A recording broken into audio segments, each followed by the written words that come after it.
Bismillahirrahmanirrahim. Assalamualaikum warahmatullahi wabarakatuh.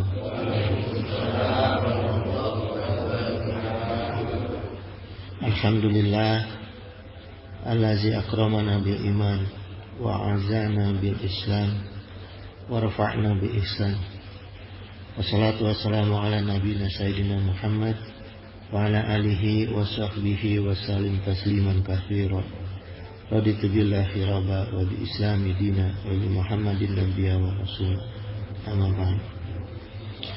Hadirin mukarramin, sahibal fudala wal mukarram, alimu wa ulama, syahadatul kiram, jami'ul asatid, wa ya ikhwani alazi yahduru fi masjid Jami' al-Manan, hafizakumullah wa ri'akum.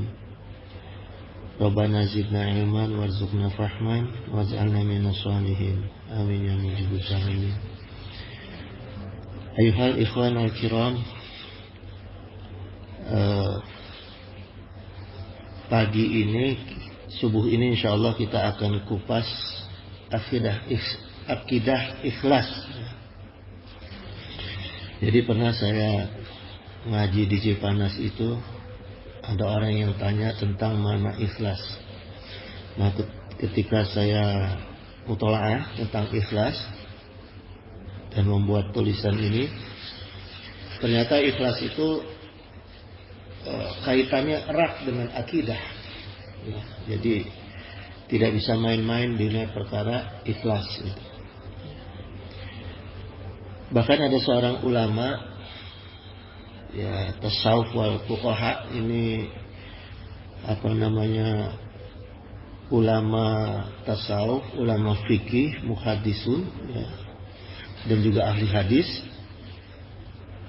Bahkan beliau yang meletakkan dasar-dasar filsafat ilmu hadis, ya, filsafat tasawuf, namanya Imam Zunun al-Misri. Beliau berkata gini, iza jalasta linnasi, jika kamu duduk seperti saya ini duduk, ya, di hadapan manusia, fakun wa'ido liqalbika wal nafsika, maka yang harus diperhatikan itu adalah hati kamu dan diri kamu sendiri. Wala yaghurannaka istima'uhum 'alaika, gitu. Dan jangan kamu tertarik dengan berkumpulnya orang-orang yang ada di hadapan kamu, gitu. Fa innahum yuraqibuna dhahiraka, karena mereka hanya melihat dhahir kamu, wallahu yuraqibuna batinaka, dan Allah memperhatikan batin kamu. Ya. Ini pedoman untuk orang-orang yang duduk di sini. Seperti saya sekarang, ini pedomannya seperti itu. Jadi jangan merasa bangga dengan banyaknya orang yang di hadapan kita, ya. Karena orang-orang itu, para jamaah hanya melihat saya kebetulan pakai sorban, pakai kopiah. Karena Allah melihat batin kita, gitu. Jangan sampai Allah menilai ada nilai ujub, nilai takabur dalam diri orang-orang yang sedang menyampaikan, ya, menyampaikan dakwah, gitu.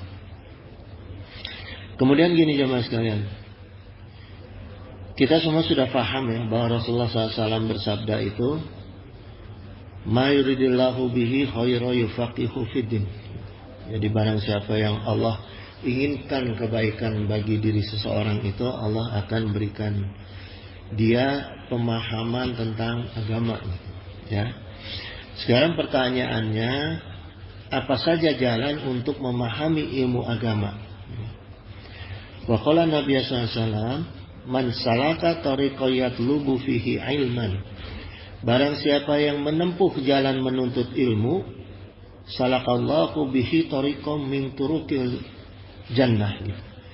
Jadi Allah akan mudahkan jalannya orang yang menuntut ilmu itu untuk menuju surga, gitu, ya. Ini hadisnya sahih ini, ya. Nah, tapi gini jemaah sekalian, untuk mendapat ganjaran, ini kita ta'ah di sini, ya, kita kupas nih. Jadi untuk mendapatkan ganjaran salakallahu tariqam min turukil jannah, ya, Allah mudahkan jalan kita menuju surga, Artinya kalau Allah sudah mudahkan jalan kita menuju surga itu artinya semua amal ibadah kita, ya, kemudian husnul adab kita, ya, yang mengantarkan kita ke surga itu Allah yang tuntun. Jadi ringan, ya, tidak ada keterpaksaan. Ini kalau sudah Allah mudahkan seperti itu, ya, tidak ada rasa harus memaksakan diri gitu. Jadi mudah aja semuanya, ya. Kemudian dalam hadis tadi ini gini jemaah sekalian, salakallahu tariqum min turuqil jannah gitu, ya. Ini kalimatnya ini tariqum ini adalah jalan, ya. Jadi siapa yang kita berjalan ke majelis ilmu, ya, man salaka tariqa, siapa yang melangkahkan kaki jalan menuju untuk menuntut ilmu, ya, tariqa di sini artinya gini, kita itu harus hadir ke majelis ilmu, ya. Jadi untuk mendapatkan jalan kemudahan menuju surga itu perintahnya hadis ini kita harus hadir ke majelis ilmu gitu, ya. Harus jalan karena di sini man salaka tariqa, barang siapa yang jalan, bukan man salaka bukan siapa yang mendengar, tapi siapa yang berjalan, ya. Jadi harus benar-benar hadir ke majelis ilmu gitu. Terus masalahnya bagaimana kalau ngajinya lewat YouTube atau lewat rekaman MP3 gitu, ya. Itu perkara yang dibolehkan, ya. Ilmunya pasti dapat, tapi begini, jalan kemudahan ke surganya nggak dapat, ya. Ilmunya pasti dapat, dijamin dapat gitu. Tapi untuk tuntunan Allah jalan menuju ke surganya, nah itu tidak dapat karena perintahnya thariq, ya, harus kita jalan, harus datang ke majelis ilmu gitu, ya. Nah, untuk orang yang akan menjadi mufti itu tidak boleh mengandalkan ilmu dari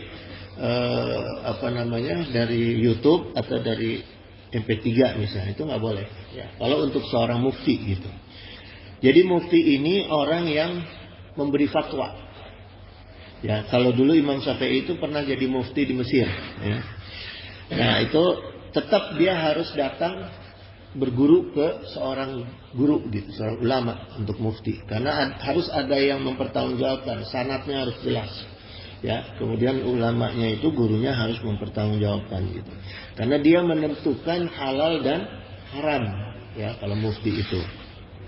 Nah kalau di Indonesia tidak ada mufti karena sudah diwakilkan oleh MUI, ya, komisi fatwa gitu. Jadi sudah nggak ada orang per orang. Kalau dulu masih ada, ya, komisi fatwa itu kalau nggak salah isinya 52 orang itu di MUI gitu, ya. Itu jemaah sekalian. Jadi kalau kita untuk sekedar nuntut ilmu boleh saja gitu, lewat YouTube. Tapi hati-hati, ya. Artinya kita harus memahami dasar-dasar kitabnya, ulamanya yang menyampaikan di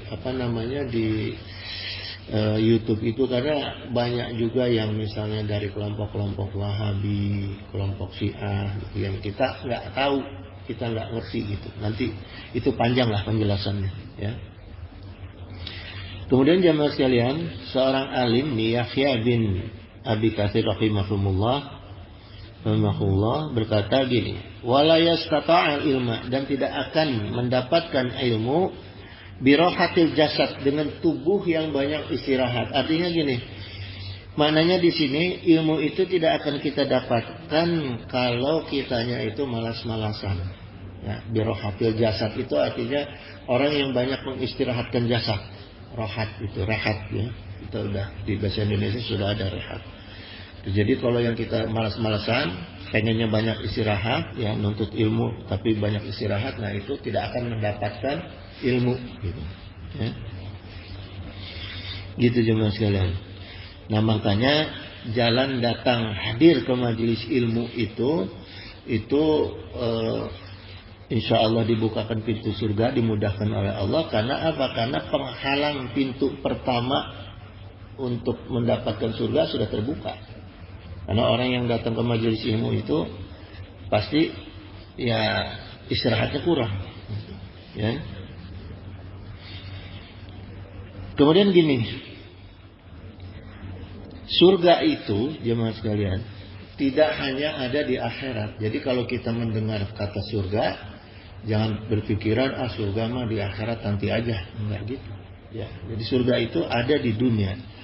Ya, waqala Ibnu Taimiyah Syekhul Islam, beliau berkata, inna kunna kajana fi hazal alam.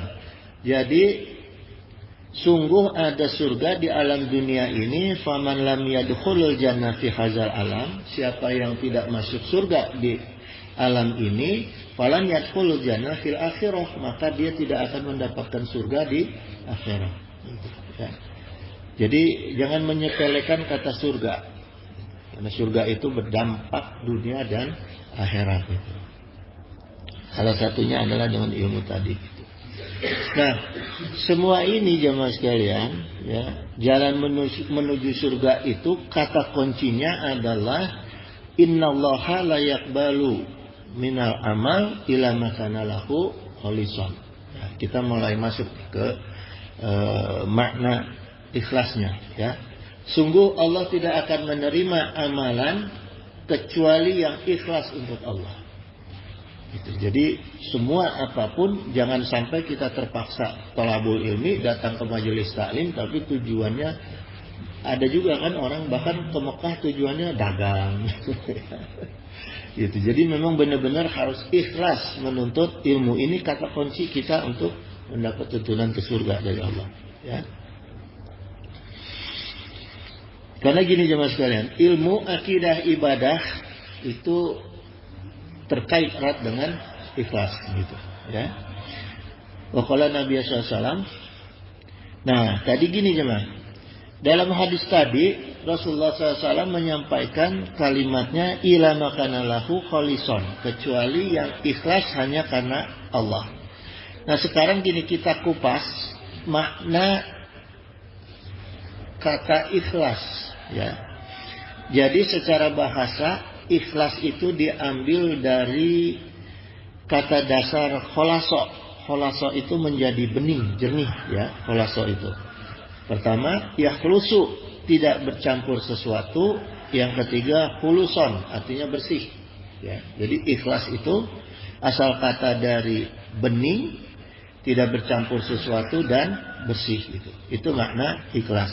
Wa qala Allah Ta'ala fa'budillaha, maka beribadahlah kepada Allah mukhlishan lahuddin, ya, dengan memurnikan ketaatan kamu kepada Allah. Ya, jadi ini pertama itu kata ikhlas itu harus murni.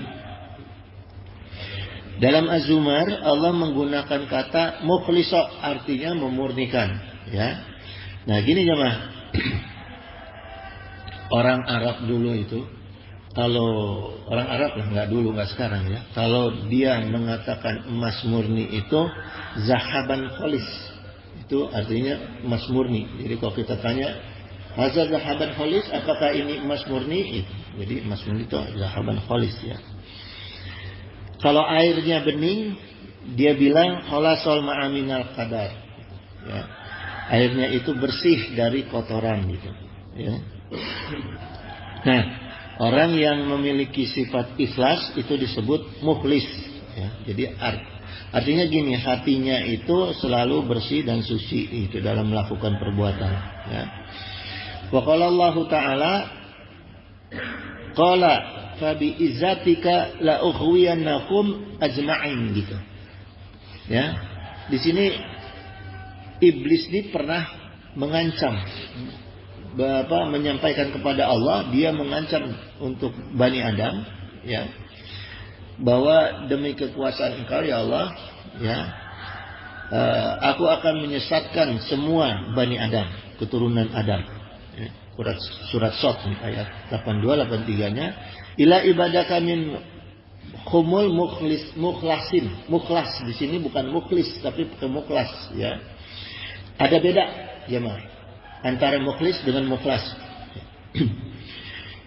Jadi yang bebas dari ancaman iblis, godaan-godaan iblis itu untuk orang-orang ila ibadaka minhumul mukhlasin, mukhlas ya. Kecuali orang-orang atau hamba-hamba Allah Bani Adam yang mukhlas gitu, ya. Itu. Jadi gini jemaah sekalian. Apa bedanya mukhlis dan mukhlas? Ya. Jadi kata mukhlasin ini bentuk jama dari mukhlas. Mukhlasin jamak dari mukhlas. Mukhlisin itu jamak dari mukhlis gitu, ya. Kalau ada seseorang yang ikhlasnya baru sampai tingkat keikhlasan awal, itu disebut mukhlis. Ikhlasnya pada tingkat awal, ya. Maka tidak ada jaminan bebas dari gangguan iblis. Jadi kadang-kadang kita masih merasa nih, saya udah ikhlas, kok iblis masih ganggu? Berarti ikhlas kita masih taraf tingkat awal, ya, gitu. Jadi jangan merasa dulu, ujuk-ujuk kita merasa ikhlas, belum tentu, gitu, ya. Jadi yang dijamin oleh Allah bahwa iblis tidak akan mengganggu itu, ya, yang tingkatannya adalah mukhlas, gitu. Artinya dia itu sudah tidak dipikirkan lagi ikhlasnya, ya, sudah tidak direncanakan lagi, ya. Jadi ikhlasnya itu benar-benar sudah menjadi habit, ya, sudah menjadi habit dan tidak ada pertarungan dalam batin. Kadang-kadang kita suka ada, takut dia orang bilang nggak ikhlas, ya, itu masih mukhlis, gitu. Jadi kalau yang mukhlas itu ya sudah tinggi tingkatannya. Nah, seorang ulama tasawuf beliau mengatakan gini, latihan untuk ikhlas menjadi mukhlis menjadi mukhlas itu latihannya ikhlas selama 40 hari. Ya. Latih terus diri kita, ya, sadari terus. Artinya melatih ini kan kita harus paham, harus sadar, ya. Itu harus sadar, melatih diri kita untuk ikhlas selama 40 hari, gitu. Nah, baru timbul hikmah dalam diri kita, ya. Hikmahnya itu akan terlihat di dalam lidahnya, gitu. Jadi orang-orang yang mukhlas itu terlihat dari lidahnya, gitu, ya. Artinya dari ucapannya, gitu, ya. Makanya beliau katakan ini, Naqul Asyami ini, beliau ulama tasawuf ini mengatakan orang yang mukhlas itu orang yang langka, karena susah, gitu, ya. Seperti gini jemaah, ada ungkapan gini, akhlasol mudarrisu fit tadris, ya. Guru itu ikhlas dalam mengajar. Jadi kalau mengajar itu masih tingkatannya ikhlas, ya. Itu belum mukhlas, gitu.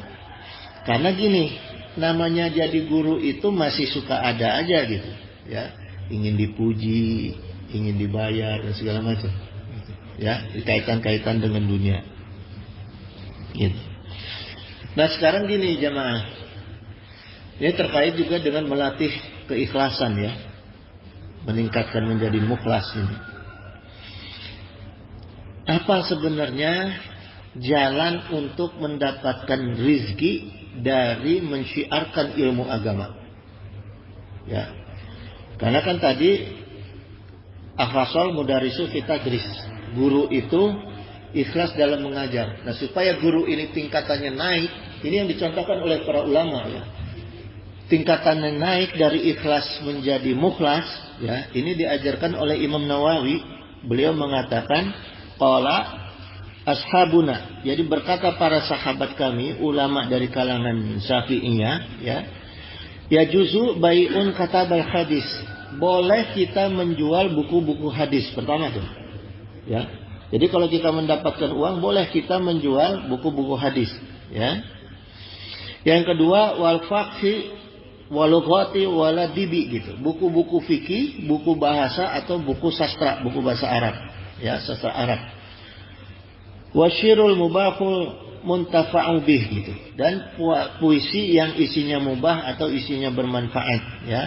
Wa katabut tubu wal hisab, atau juga buku-buku kedokteran atau buku-buku ilmu hitung. Nah itu wa ghairu fima mimma fihi manfaatahu mubahat gitu, atau buku-buku lain yang mengandung manfaat atau bersifat mubah menurut syar'i itu boleh, menurut syar'i ya itu boleh gitu.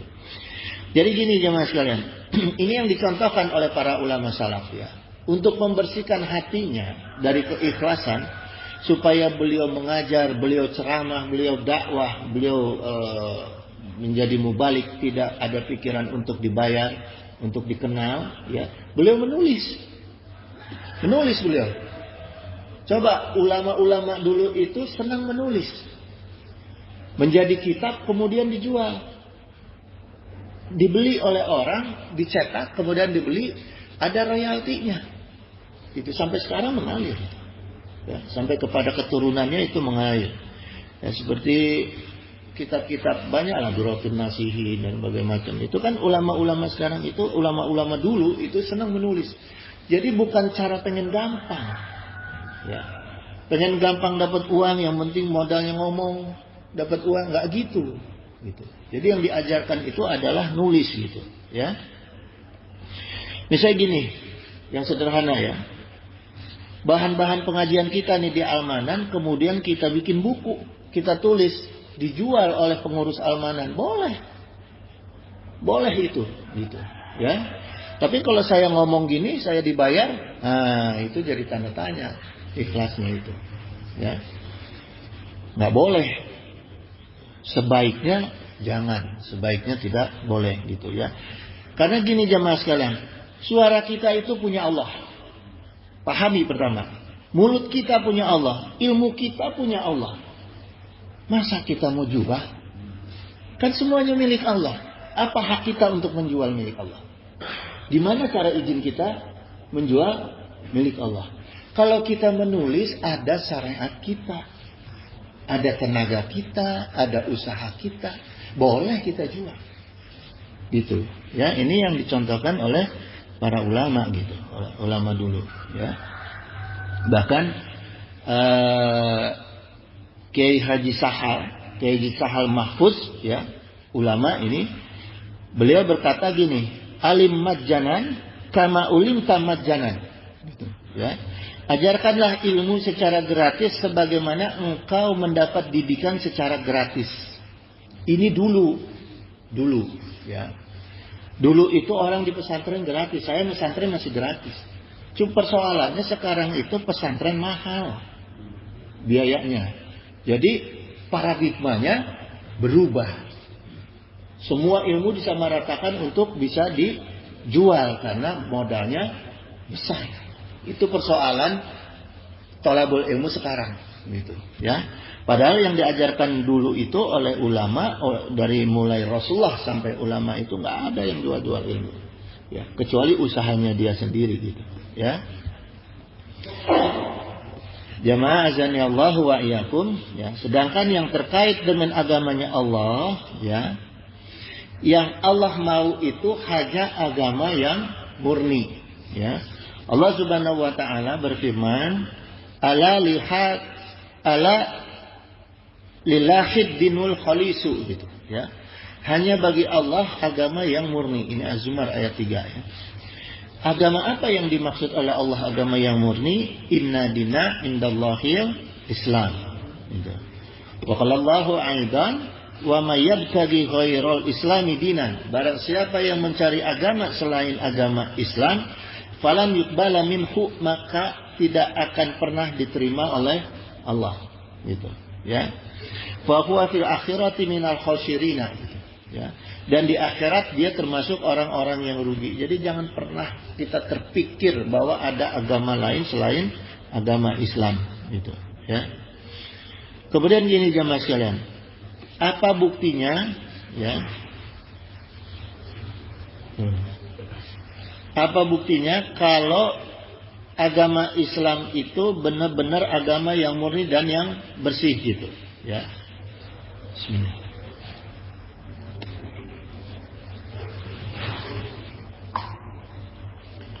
Tadi dikatakan agama yang murni itu artinya ikhlas itu artinya murni, ya, kholaso.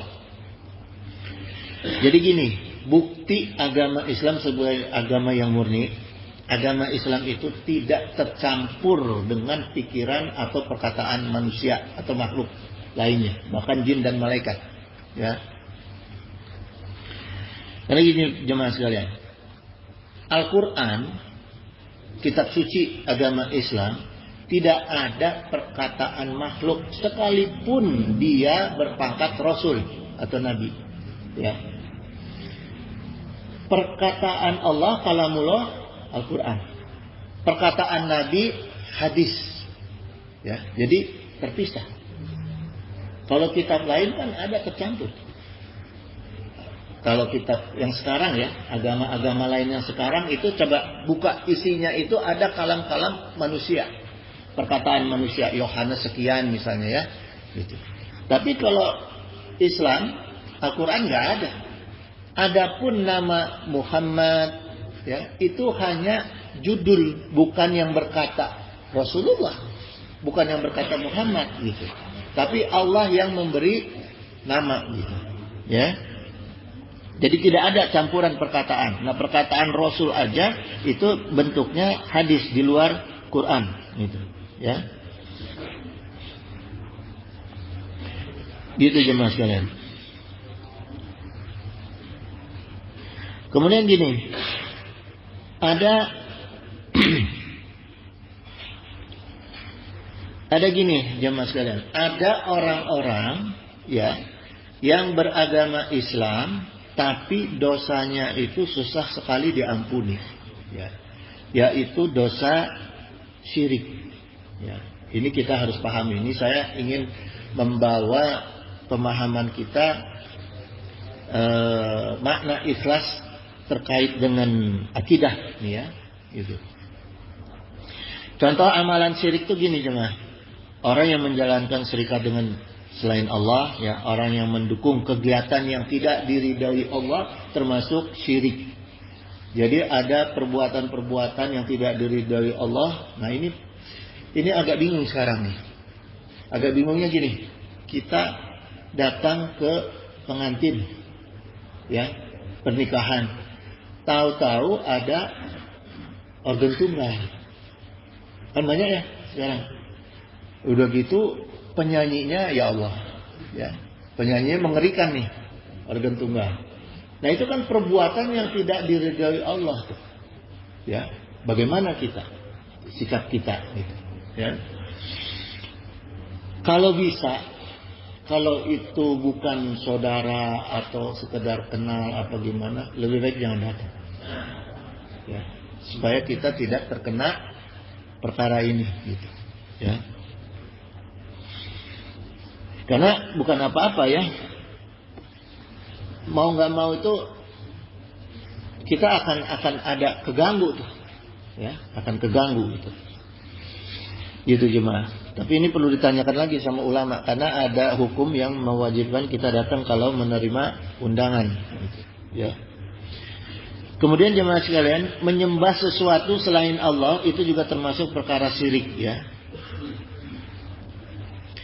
Kemudian juga menuhankan manusia itu perkara syirik, ya. Mendewakan seseorang itu juga termasuk perkara syirik. Itu namanya gulu, ya, guluwun. Jadi misalnya gini, mendewa-dewakan seseorang. Nah, ini sekarang nih banyak di kalangan anak muda nih, ya. Kayak misalnya dia artis, kepada artis kan, waduh, gayanya diikutin, penampilannya diikuti. Nah, itu termasuk perkara syirik, gitu, ya.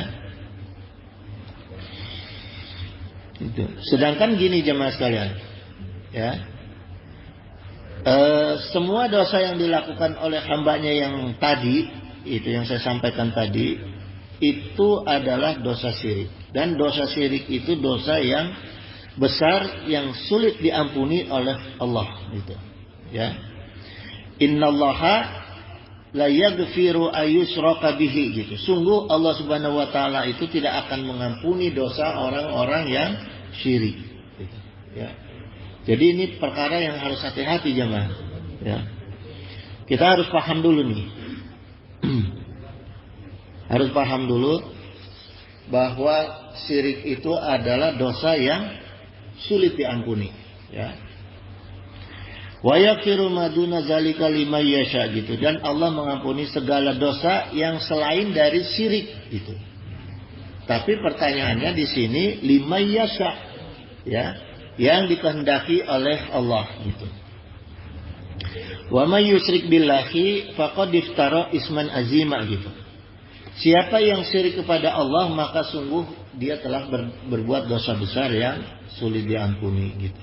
Nah, ini pertama pemahaman kita ya, jemaah sekalian. Jadi syirik itu dosa yang sulit diampuni oleh Allah. Ini masuk dalam perkara akidah. Jadi syirik itu masuk dalam perkara akidah ya. Inna akhwafa ma'akhafu alaikum musyirkul asghar. Nah, ini perhatikan jemaah ya. Atau ada yang mau ditanya? Enggak ada ya. Inna akhwafa ma'akhafu ilaikum musyirkul asghar gitu. Sungguh sesuatu yang paling aku takutkan. Nah, ini sabda Rasul ya, yang paling aku takutkan pada kalian adalah syirik kecil. Sedangkan tadi syirik itu perkara yang sulit dan tidak akan diampuni oleh Allah ya. Ini ada syirik kecil. Bertanya para sahabat kepada Rasulullah, qalu ya, wa masyirkul asghar ya Rasulullah gitu ya. Apakah syirik kecil itu ya Rasulullah? Ya. Qala, dijawab oleh Rasulullah SAW, riya. Ya. Jadi perkara riya termasuk dalam perkara syirik gitu. Ya. Jadi orang-orang yang riya itu orang-orang yang sulit sekali dan bahkan tidak bisa diampuni oleh Allah betul. Tobatnya susah. Coba orang yang udah kebiasaan riya itu tobatnya susah gitu ya. Kemudian gini jemaah sekalian. Kenapa syirik itu riya itu gini ya. Lawan kata riya ini kita masukin ke ikhlas ya.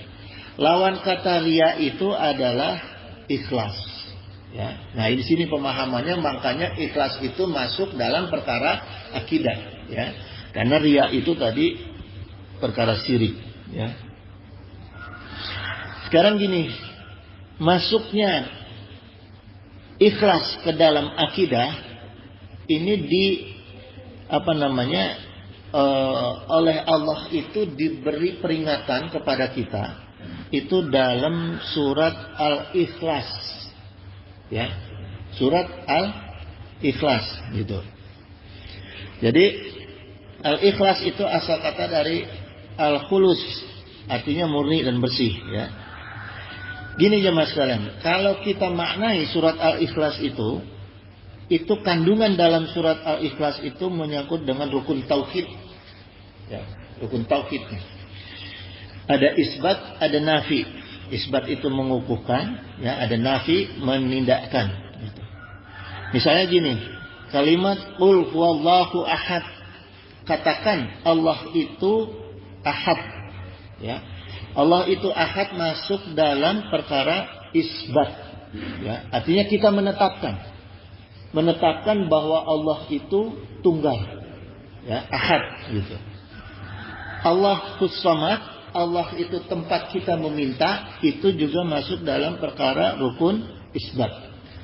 Ya, kita menetapkan bahwa meyakinkan, mengimani bahwa yakin benar-benar Allah itulah tempat kita meminta gitu. Ya. Kemudian lam yalid wa lam yulad, Allah itu tidak beranak, ini nafi. Ya, nafi, menidakkan. Jadi Allah itu tidak mungkin Allah itu anak gitu ya. Walam yakul lahu kufuwan ahad gitu ya. Lam yalid walam yulad, Allah itu tidak beranak dan tidak pula diperanakan. Nah, itu nafi, perkara nafi ya. Walam yakul lahu kufuwan ahad, dan tidak satupun yang setara dengan Allah, ini juga perkara nafi ya.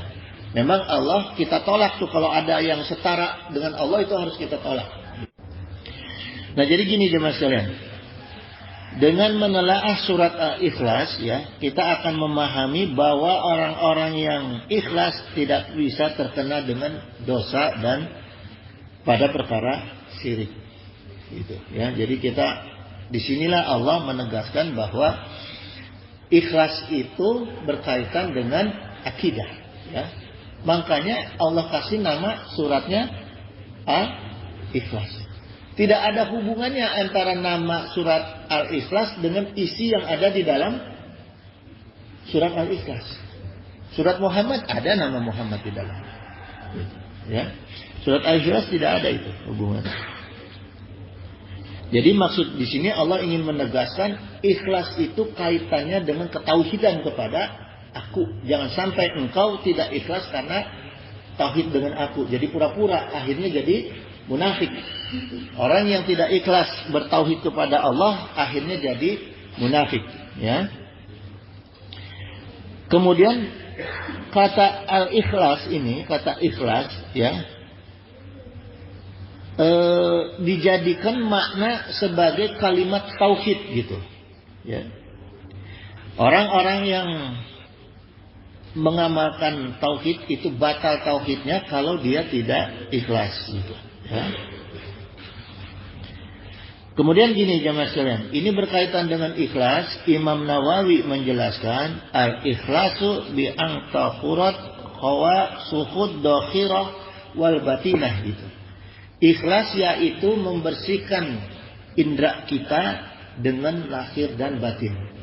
Ya. Jadi hati-hati dalam perkara indera kita ini. Karena gini jemaah, kalau kita keseringan ngelihat ya, ngelihat cara ibadah orang lain, cara bertuhannya orang lain, ya. Ini kita bicara khusus untuk agama Islam, orang Islam. Ya, jadi kan kita sekarang hidup di alam dunia ini banyak sering dipertontonkan mengenai keyakinan-keyakinan keagamaan orang lain. Ya. Nah, ini kalau mata kita atau indera kita, telinga kita tidak murni ikhlas kepada Allah, sok tergoda. Suka tergoda gitu. Ini hati-hati. Makanya disinilah maknanya ikhlas di dalam beriman, berakidah kepada Allah. Karena indera kita, ya, baik mata maupun telinga kita sering disuguhkan dengan perkara-perkara akidah orang lain, agama lain, ya. Makanya kita suka ada rasa mengpar tuh. Misalnya begini, ada kaitan ibadah misalnya yang dikaitkan dengan budaya, melemparkan kepala kerbau ke laut, ya, terus sajian-sajian, ya kan, kepada makhluk-makhluk apa gitu. Nah, kalau kita itu sering disuguhi seperti itu, akhirnya lama-lama kita ikut mempercayai itu. Ya, hati-hati itu. Makanya indera kita itu harus dibekali benar dengan perkara-perkara keikhlasan dalam berakidah kepada Allah. Caranya gimana? Banyak sering-sering membaca atau mendengarkan masalah-masalah tauhid, masalah akidah, ya, ilmunya tauhid gitu, ya. Makanya lahir batin kita ini kata Imam Nawawi harus dibersihkan gitu, mina akhlaqiz zamimah gitu. Kemudian juga harus dibersihkan dari akhlak zamimah, budi pekerti yang tercela gitu. Jadi bukan hanya perkara kita ketuhanan, tapi juga masalah yang terkait dengan budi pekerti juga, ya. Yang terkait dengan budi pekerti ketuhanan juga harus kita hati-hati gitu, ya. Ini termasuk dengan perkara budaya, ya. Maka gini jemaah sekalian, ini tolaahnya dari perkataan ulama ini, Imam Nawawi ini.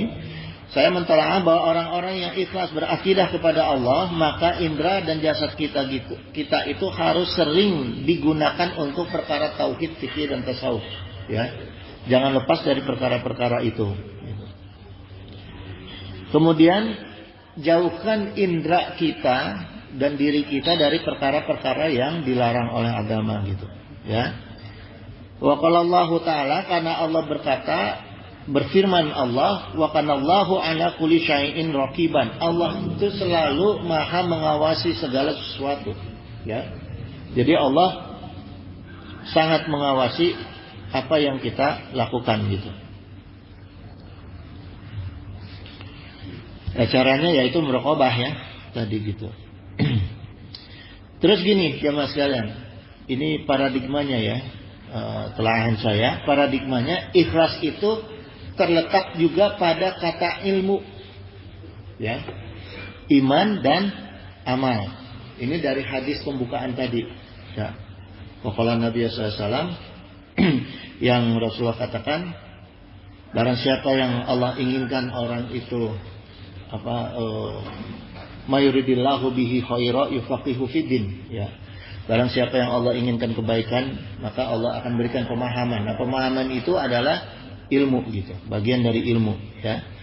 Jadi kita harus pahami bahwa ilmu itu berpasangan erat dengan iman, ya.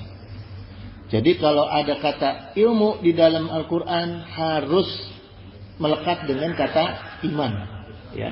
Karena iman yang tanpa ilmu nanti sesat, gitu, ya. Terus ilmu dengan iman, tanpa iman itu bisa sesat, dan iman tanpa ilmu itu diam di tempat, ya. Ini pemahamannya gimana, ya. Ilmu tanpa iman sesat, iman tanpa ilmu diam di tempat, nggak berkembang imannya, gitu. Kalau nggak pakai ilmu, ya. Dan ikhlas itu berpasangan erat dengan amal. Amal tanpa ikhlas tidak berguna, ikhlas tanpa amal tidak bernyawa, ya. Ini pemahaman juga. Jadi amal tanpa ikhlas tidak berguna, karena tadi layak balu mina amal ila makanalahu khalisan, ya. Maka amal tanpa ikhlas tidak berguna, gitu. Ikhlas tanpa amal tidak bernyawa, gitu, ya. Kita ikhlas tapi nggak berbuat apa-apa, nggak ada nyawanya, nggak hidup ikhlasnya juga, ya. Ikhlas udah tidur aja, nggak bisa, ya. Harus ada amal.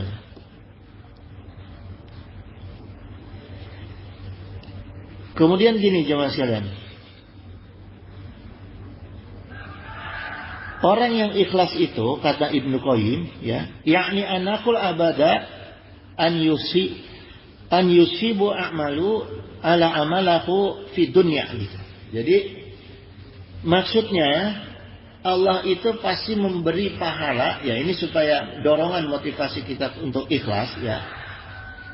Allah itu pasti memberi pahala pelaku yang beramal soleh, yang dengan ikhlas, yang ahli ibadah di dunia, ya. Min halawat yajiduha fi qalbihi. Nah, ini Allah berikan halawat kita. Halawat itu kemanisan, ya, rasa manis. Jadi orang-orang yang selalu ikhlas dalam berlaku amal soleh, ya, di dunia, maka dia akan menemukan rasa manis atau lezat. Halawat itu lezat maknanya, ya. Halawat lezat, gitu. Lezat dalam hatinya, gitu, ya. Artinya gini, orang yang ikhlas dalam ibadah itu hatinya tuh nikmat. Beda lah jemaah, ya.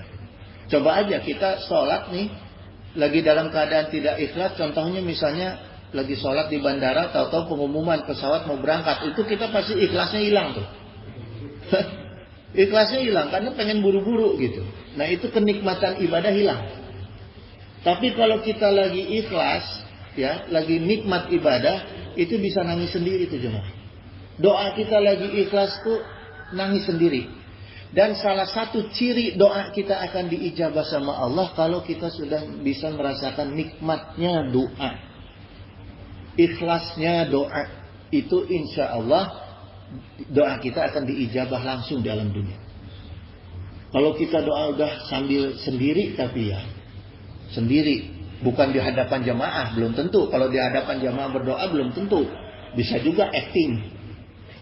Ya, tapi kalau kita sendiri terus kita merasa doa sambil terus keluar nangis, itu rasanya nikmatnya beda. Itulah nikmat ikhlas. Dan insya Allah kalau udah gitu, doa kita akan diijabah sama Allah. Coba dilatih jemaah, ya, dilatih seperti itu.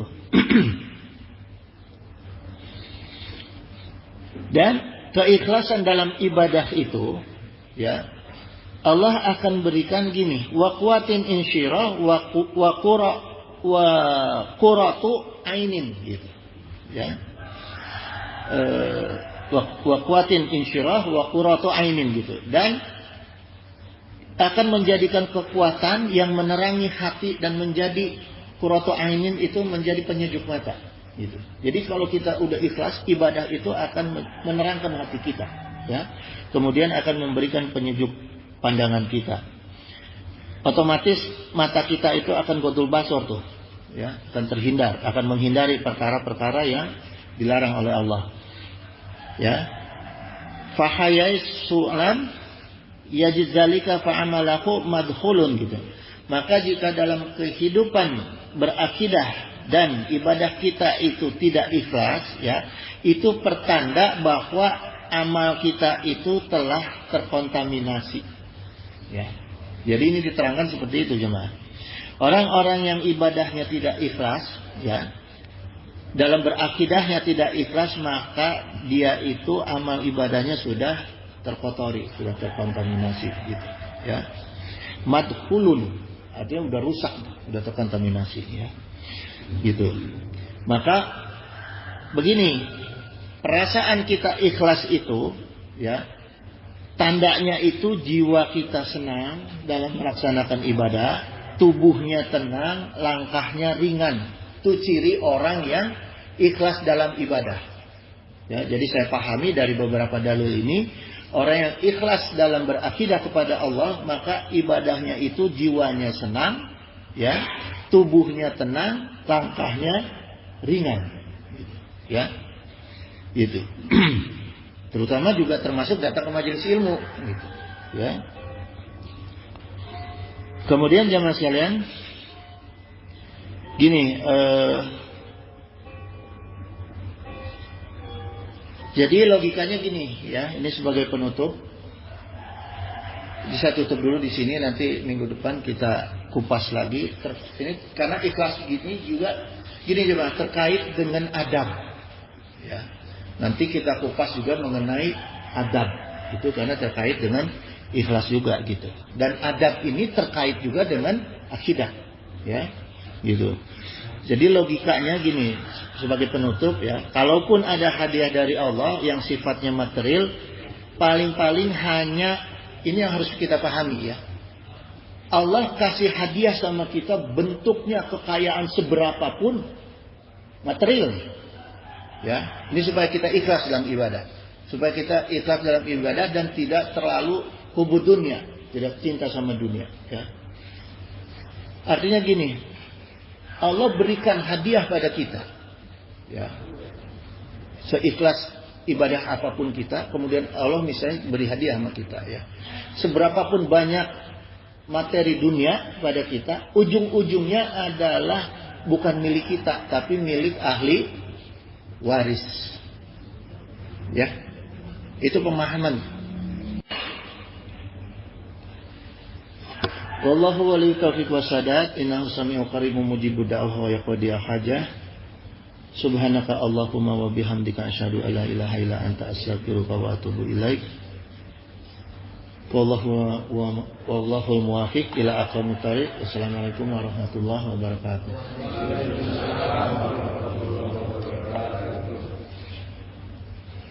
Allahumma shalli wa sallim wa barik ala sayyidina wa syafi'ina wa habibina maulana Muhammad.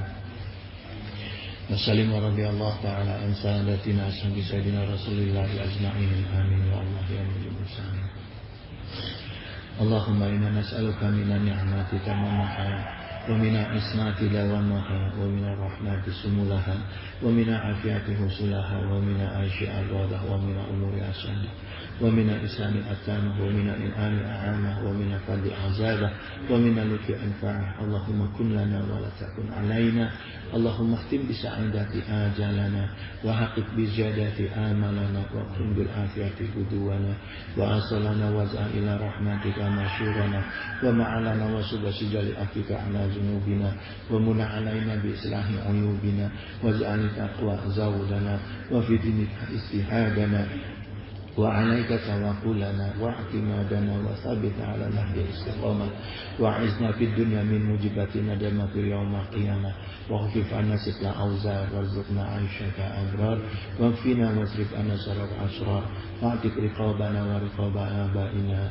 وأمهاتنا وإخواننا ووالدنا وعاشرتنا وزوجاتنا برحمتك يا عزيز يا غفار يا شكار يا حليم يا جبار يا الله يا الله يا الله يا رحمن يا رحيم يا أرحم الراحمين يا أرحم الراحمين إنك على كل شيء قدير بإجابة الجدير أغثنا يا الله يا مجيب دعوات السائلين اللهم سلمنا ووالدنا وأولادنا وإخواننا وأحبابنا وزوجاتنا من جميع المخاوف في الدنيا والآخرة وأهوالهم واستجيب يا الله يا مجيب دعوات السائلين اللهم لا شهل إلى ما جعلته شهلا اللهم تفي في تيسير كل عسير فإنك تيسير كل عسير عليك يسير وأسألك يسر المعافاة في الدنيا والآخرة